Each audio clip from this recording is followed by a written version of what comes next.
This man's greatest fear turned out to be doors.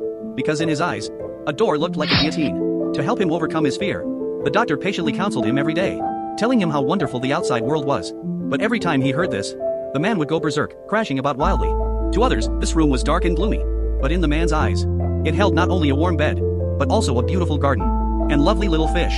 The man said, "If I leave, who will take care of these poor little ones?" The doctor felt helpless, so he ordered his assistants to bring in a doorframe.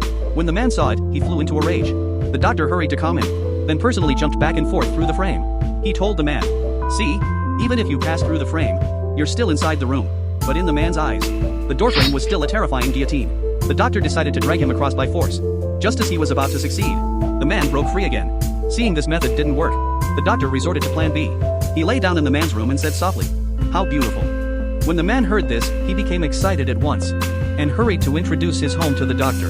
The doctor asked where his fish tank was.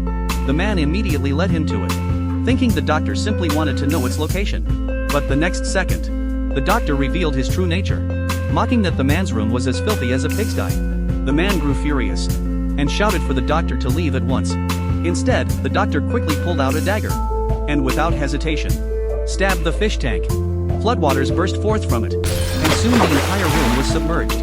The man struggled desperately to swim, until suddenly the door swung open, and all the water rushed out. But in reality, what others saw was just the man crawling helplessly across the floor. When he regained consciousness, he staggered to his bed, and tied himself with the bedsheet. Seeing this, the doctors rushed forward, and together pinned him down. Though he resisted bitterly, he was finally carried forcefully out through the door.